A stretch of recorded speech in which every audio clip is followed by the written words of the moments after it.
이 문화의 비유는 예수님이 말씀하신 마태복음 25장에 나오는 달란트 비유와 매우 유사해 보입니다.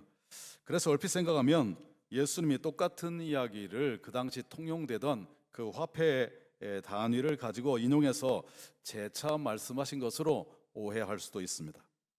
그러나 이 두 가지 비유는 같은 이야기와 같은 내용으로 보이지만 그러나 전혀 다른 교훈이 담겨져 있다는 것입니다. 그래서 이 문화의 비유는 전도에 대한 비밀을 담고 있기 때문에 문화 비유 속에 담겨진 전도의 명령을 우리가 생각해 보면서, 우리가 아까 기도하실 때 또 찬양할 때 멘트를 들어보니까 정말 가슴에 와닿는 이야기들이 많이 있었어요. 낮에는 신학도로 일하고 또 공부하고 이제 주말에 교회가 섬기는 사역자로서의 이 사역, 고달프기도 한 것을 기도하는 걸 보면서 마음에 좀 찡한 것을 느끼기도 했는데, 어쨌든 우리는 이 사명 감당하는 주의 종들로 준비되고 있는데, 오늘 이 말씀이 우리에게 도전이 되는 그런 말씀이 되기를 바라겠습니다. 첫째는 이 문화 비유 속에 전도의 비밀이 담겨 있다라는 사실. 오늘 13절 말씀에 보니까 문화 비유에서는 주인이 10명에게 똑같이 하나씩을 맡기게 됩니다. 그런데 이 달란트 비유에서는 종들이 각각 재능에 따라서 5개와 2개와 1개를 받게 됩니다. 그 당시 보통 일꾼, 품꾼들의 하루의 품삯이 1데나리온이었습니다. 그런데 이 일문화는 100데나리온에 해당하는 가치가 있는 것입니다. 그러니까 100명의 품값에 해당하는 것입니다. 그리고 60문화가 1달란트였습니다. 그러니까 요즘 시대로 환산한다면 1문화는 최소한 1000만 원쯤 되는 것이고, 10만 원씩만 노동자의 품값을 계산한다 할지라도 1달란트는 얼마냐? 약 6억 이상에 해당하는 그런 큰 돈이죠. 그러니까 여기서 이 5달란트 받은 사람, 이 5달란트 받은 사람은 적어도 한 30억쯤은 받은 것이고, 그리고 2달란트 받은 정도는 뭐 12억에서 한 13억 정도 받았다고 볼 수가 있을 것입니다. 그러니까 이 정도 된다면 어떤 사업이든 좀 야심차게 시작해 볼 수 있지 않겠습니까? 그런데 일문화는 1000만 원밖에 되지 않으니까 그걸 가지고 무슨 큰 사업을 하기는 어려웠을 것입니다. 근데 여기 이 달란트의 비유에서 주인은 종들에게 아무 조건도 달지 않고 그냥 맡기고 떠났습니다. 그리고 주인은 종들에게 각각 재능대로 차등을 두어서 맡겼습니다. 우리가 뭐 재능을 이제 타고나든지 아니면 오랜 시간 동안 숙련하고 또 연습하고 단련해서 이 얻어지는 것이 재능이기 때문에 재능은, 달란트는 누구나 동일할 수는 없다는 것입니다. 예를 들면 재능을 연마해서 뭐 피아노를 잘 친다든지 어떤 악기를 잘 다룬다든지 아니면 뭐 멋진 목소리를 가지고 노래를 하고 찬양하는 거 하루아침에 되는 거 아닙니다.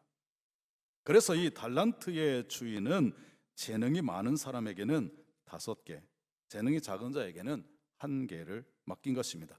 각각의 능력에 따라, 재능과 은사에 따라서 구별해서 맡겼습니다. 그런데 여기 문화의 비유에서는 이 주인이 10명의 종들에게 모두 똑같이 한 문화씩을 맡긴 것입니다. 그리고 조건이 있어요. 장사하라고 명령한 것입니다. 사실상 이 장사도 타고난 기질이 있으면 더욱 잘할 수 있을 것입니다. 누구라도 사람과의 관계의 폭이 넓고 그리고 신뢰를 쌓고 열심히 하면 성공할 수 있는 가능성이 있는 것이 장사입니다. 사람을 찾아다니면서 복음을 전하는 이 복음을 파는 천국 장사도 마찬가지입니다. 많은 사람들을 만나는 데서부터 전도는 시작됩니다. 즉 전도는 사람을 만나야 한다는 것입니다. 이 사람을 만나서 관계의 폭을 넓히고 신뢰를 쌓아가다 보면 거기서 복음을 전할 수 있는 하나의 이 관로 내지는 통로가 시작되는 것입니다. 여러분, 여기 이 달란트의 비유는 재능에 따라서 각각 헌신하고 봉사하고 충성할 수 있는 것을 말씀한다면, 이 문화의 비유는 많은 사람들을 찾아가서 누구나 동일하게 맡겼으니까 누구나 전도해야 한다는 것입니다. 그래서 오늘 이 누가복음 19장을 살펴보면 서두에 1절부터 말씀을 시작하는 것이 삭개오를 구원하신 예수님에 관한 이야기가 나옵니다. 그리고 바로 이어서 이 비유, 오늘 문화의 비유가 소개되는 것입니다. 그러므로 이 문화의 비유 속에 담겨진 그 예수님의 뜻을 깨닫고 우리가 정말 열심으로 사람들을 찾아가고 만나고 전도하는 것이 주님의 소원이라는 것을 이 문화의 비유를 통해서 주님은 역설하고 계신 것입니다. 할렐루야. 제가 신학생 시절에 두 번째로 섬겼던 교회가 독산동에 있는 교회였습니다. 근데 그 교회에서 4년 동안 사역을 했는데 처음에는 중고등부를 맡아서 사역을 하고 군대를 갔다 와가지고 복학한 다음에 이 화곡동에 개척을 나오기까지 그 교회에서 청년부 사역을 했습니다.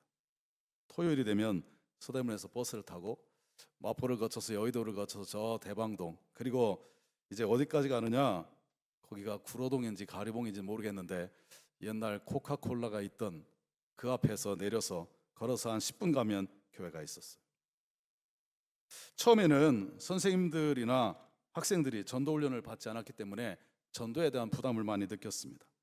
그런데 전도 폭발을 계속 같이 훈련을 하고 제가 이미 전도 폭발을 배우고 또 훈련을 받은 이후에 이제 계속 가르쳤더니 그 시간이 지나면서 말문도 열리고 전도에 자신감도 붙고 당당하게 현장으로 나가게 되었습니다. 그런데 전도지를 주면 잘 받는 사람도 있고 좀 적극적인 사람도 있지만 전도지를 주면 애써 외면하는 사람도 있고 또 뿌리치고 그냥 지나가는 사람도 있지 않습니까? 그런데 어느 날 전도를 열심히 하고 있는데 어떤 분이 우리 선생님에게 찾아와서 물은 겁니다. 왜 예수를 믿어야 하느냐? 교회를 가면 어떤 일이 일어나느냐? 이렇게 이제 구체적으로 좀 물었죠. 근데 그 선생님이 대답을 잘 못해가지고 그분을 저에게 데리고 오신 거예요. 그래서 제가 사형리를 풀어서 설명을 합니다. 예수 그리스도를 믿어야 하는 이유, 예수 그리스도를 믿으면 구원받고 심령이 변화되기 시작하면서 영적으로 성숙해지는 이 과정, 복음을 이제 전한 것이죠. 놀랍게도 이분이 그날 제가 전하는 복음을 듣고 예수님을 영접했습니다. 그리고 그 다음 주일에 교회에 오시기로 약속을 했는데 정말 놀랍게도 이분이 주일날 교회에 나오셨어요. 등록을 했는데 보니까 특허청에 다니시는 공무원이었습니다. 저보다 한 2-3살 정도 많은 형님뻘 되는 그런 분이었는데 저와 후에 친구가 되었습니다. 이분이 기타도 잘 치고 음악에 재능이 있어요. 그래가지고 그 달란트가 많은 분이라서 아이들과 이 기타 교실도 열어주고 음악으로 다가가서 많은 이 협력을 하고 동역을 하는 그런 아주 좋은 일꾼이 됐습니다. 그래서 제가 그 교회에서 사역하는 동안에 제 사역을 정말 물심양면으로 도왔던 동역자가 되었습니다. 지금도 그때 열심히 동역했던 그 형제님을 잊지 못하고 있습니다.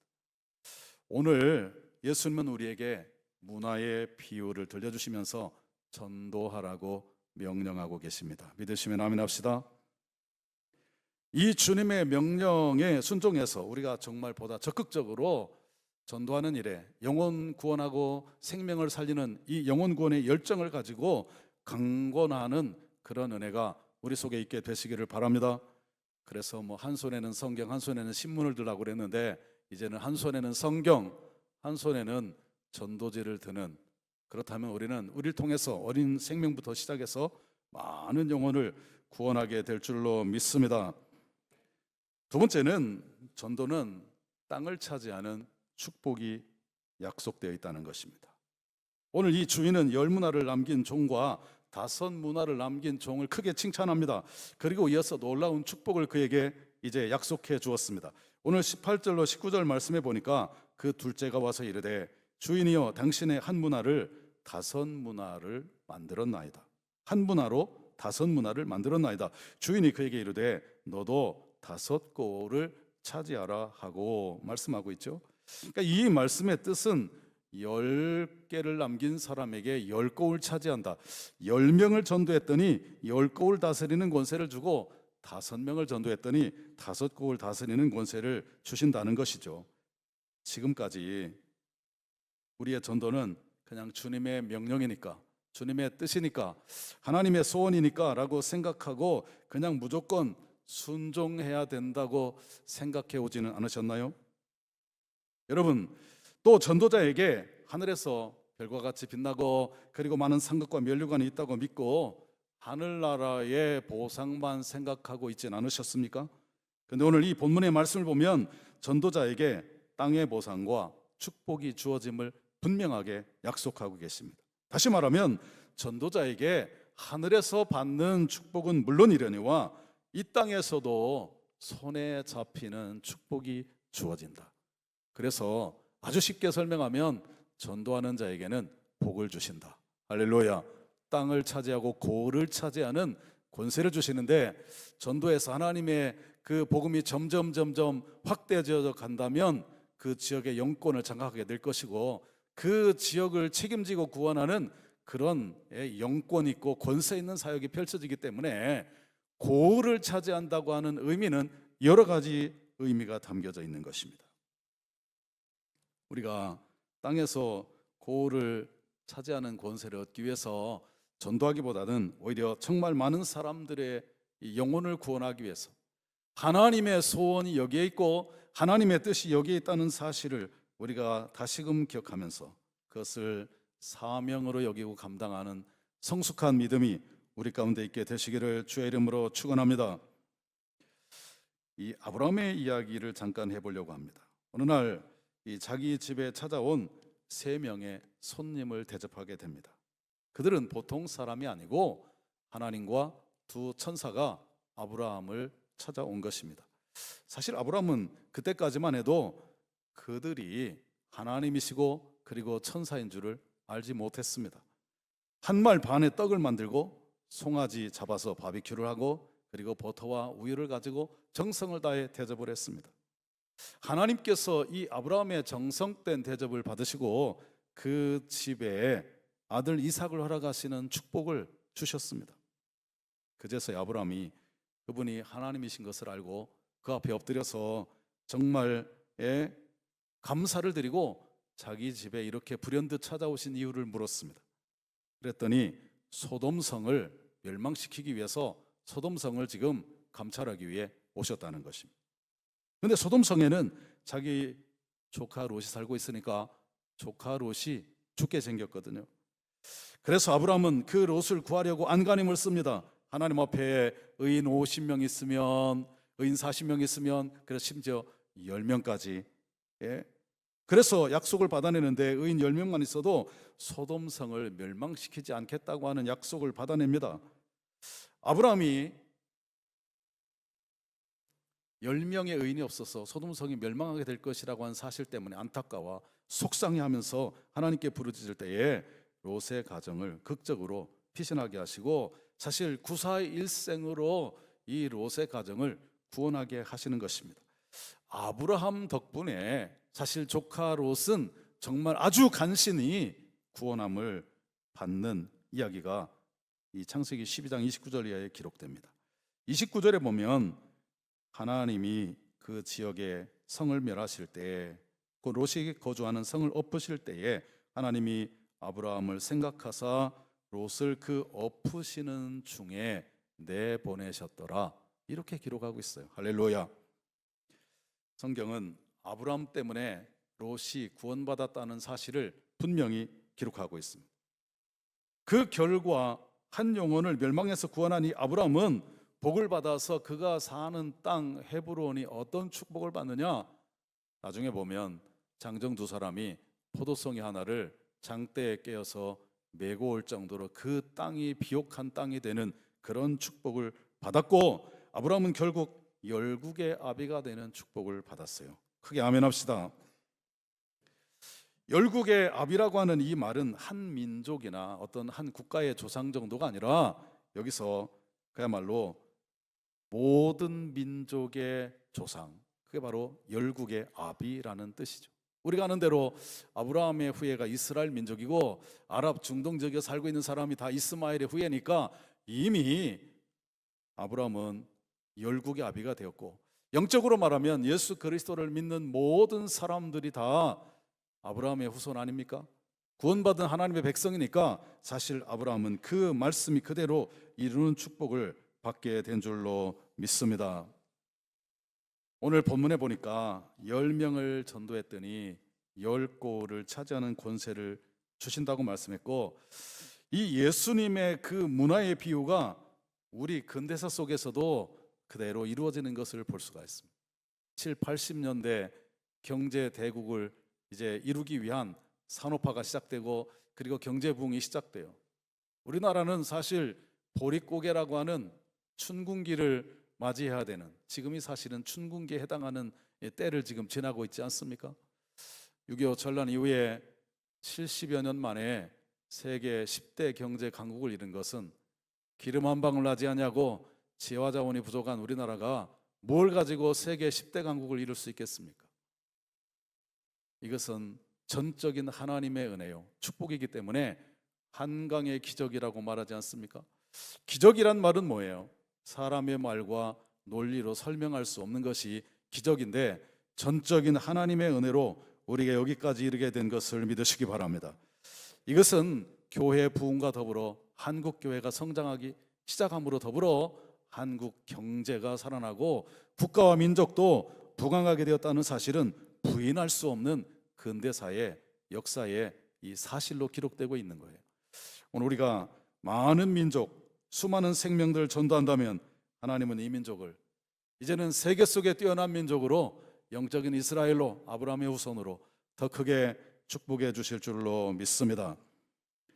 마지막으로 세 번째 드리는 말씀은 전도하지 않으면 진노를 당한다. 한번 따라 합시다. 전도하지 않으면 진노를 당한다. 우리 잠자는 학생들 너무 편히 자면 안 돼요. 네, 따라해요. 전도하지 않으면 뭘 당해요? 진노를 당할 수 있다. 오늘 성경 말씀대로예요. 여러분, 이 세 번째 종이 한 문화를 가지고 와서 주인에게 말했습니다. 주인이 너무 엄하고 무서운 분이기 때문에 두지 않은 것을 취하고 심지 않은 것을 거두시는 분이라고 알고 그대로 수건에 싸두었다가 가져왔습니다. 주인이 이 말을 듣고 정말 노발대발한 거죠. 대노한 거죠. 그렇다면 차라리 안심할 수 있는 은행에다가 맡기면 이자라도 얻었을 터인데, 그렇지 않냐고 한 문화를 수건에 싸들고 가져온 그 사람을 너는 한 문화 가질 자격도 없으니 그것을 내놓으라, 빼앗아서 10문화를 가진 자에게 줍니다. 이때 사람들이 말하죠. 그가 많은 것을 가졌는데 왜 그에게 더 주어야 됩니까? 이렇게 이야기할 때에 주인이 대답해요. 오늘 26절 말씀이죠. 주인이 이르되 내가 너희에게 말하노니 무릇 있는 자는 받겠고 없는 자는 있는 것도 빼앗기리라. 할렐루야. 여러분, 이 문화 비유는 예수님의 말씀이고 예수님의 교훈이고 예수님의 명령이 들어있습니다. 문화의 주인 예수님이십니다. 특별히 여기 왕은 만왕의 왕이신 예수님을 상징합니다. 그래서 예수님은 이 비유를 통해서 당신의 숨겨진 생각과 당신의 소원, 당신이 이루고자 하셨던 그 하나님의 나라가 어떤 것인지를 설명해 주신 것입니다. 그러므로 우리가 전도하지 않으면 예수님이 이렇게 진노하신다라는 사실을 이 비유를 통해서 간곡하게 말씀하고 계시고 우리를 깨우쳐 주고 계신 줄로 믿습니다. 우리가 무관심하고 게을러서 이 영혼구원의 사역을 팽개치고 다른 일에 몰두하고 있다면 주님은 오늘 그만큼 섭섭해 하신다는 사실을 다시 한번 기억하면서, 우리 모두가 다 복음을 받은 것은 한 문화를 받은 것과 동일합니다. 구원받은 모든 사람들은 다 한 문화를 받은 사람입니다. 저나 여러분이나 여기 모두에게 예외 없이 한 문화를 다 동일하게 맡기셨어요. 구원은 동일하게 은혜로 주신 거 아닙니까? 근데 이 은혜를 받은 우리는 그 한 문화, 그 은혜의 빚을 갚아야 되는데 바로 나가서 복음을 전하는 일, 어린 영혼들을 맡았다면 어린 영혼들을 맡은 자답게 어린 생명들에게 더 많은 관심을 가지고, 아니면 뭐 소년이나 청소년, 청장년을 맡았다면 여러분이 맡은 위치를 살려내야 됩니다. 내가 맡은 그 자리가 내가 있는 동안 살아 있어야 돼. 할렐루야. 내가 맡았는데 점점 까먹는다든지 숫자가 줄어든다든지 그건 문제 있는 거 아니에요? 복음은 생명이고 복음은 반드시 30배, 60배, 100배 결실을 해야 되는데 만약에 내가 있는 자리가 점점 죽어간다.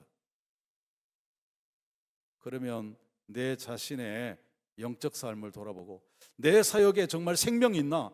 생명력이 있나? 성령의 역사가 있고 하나님의 일하심이 있는가를 돌아봐야 됩니다. 오늘 여러분이 맡은 자리를 살려내시기 바라요. 이렇게 아멘이 다 죽어가죠? 아멘 합시다. 여러분이 맡은 자리 교회에서도 살려내시기 바라요. 여러분이 지금 맡은 자리를 살려내는 사람만이 다음에 여러분이 담임 목회를 하고 단독으로 나가서 사역을 해도 그 자리가 살아나지, 내가 담임 되면 잘할 수 있는데 지금은 형식적으로 한다면 불가능한 얘기예요. 하나님 앞에서 합시다. 할렐루야. 하나님 앞에서 코람데오의 신앙을 가지고 여러분의 자리를 살려내고 부흥시키는, 그리고 한국교회를 앞으로 책임질 수 있는 역량을 갖추는 여러분 모두가 되시기를 주의 이름으로 축원합니다. 결론의 말씀으로 존 웨슬리 어록에 나와 있는 이야기죠. 영혼 구원하는 일, 당신이 해야 할 일입니다. 이 일을 위해서 시간을 보내고 이 일에 당신이 쓰여지도록 하십시오.